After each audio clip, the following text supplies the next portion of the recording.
विकास का सपना था कि एक दिन उसके पास एक अच्छी नौकरी हो जिससे वो अपने माता पिता का सहारा बन सके।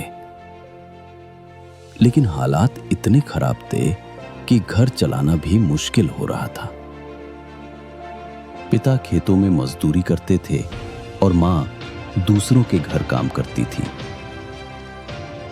एक दिन विकास को खबर मिली कि शहर में एक बड़ी कंपनी इंटरव्यू ले रही है। यह सुनकर उसकी आंखों में उम्मीद की किरण जगी। यह मौका उसकी जिंदगी बदल सकता था। लेकिन समस्या थी।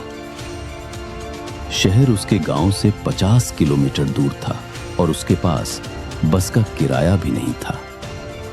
उसने पिताजी से पैसे मांगे, लेकिन घर की हालत देखकर कुछ बोला भी नहीं।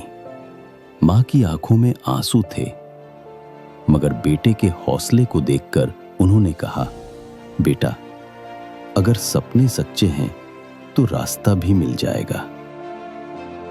विकास ने ठान लिया, चाहे कुछ भी हो जाए वो इंटरव्यू देने जाएगा। अगले दिन सुबह सुबह वो पैदल ही निकल पड़ा।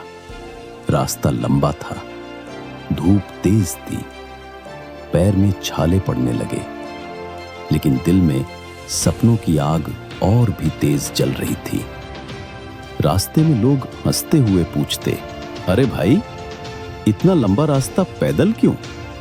विकास सिर्फ मुस्कुराता और कहता, सपनों की कीमत चुकाने निकला हूं। कई बार थकान से उसका मन हार मानने लगा, लेकिन फिर माँ बाप की याद और भविष्य की उम्मीद उसे आगे बढ़ा देती। आखिरकार घंटों चलने के बाद विकास शहर पहुंचा और इंटरव्यू दिया। उसकी मेहनत और ईमानदारी देखकर कंपनी के मालिक खुद प्रभावित हो गए। उन्होंने कहा, अगर तुम्हारे अंदर सपनों के लिए इतना जज्बा है कि तुम 50 किलोमीटर पैदल चलकर आए हो, तो हमें तुम जैसे ही लोगों की जरूरत है। विकास का सिलेक्शन हो गया। वो सिर्फ नौकरी लेकर नहीं लौटा, बल्कि सबको ये संदेश देकर लौटा कि सपने देखने से ही पूरे नहीं होते। उन्हें पाने के लिए हिम्मत और पसीना दोनों बहाना पड़ता है।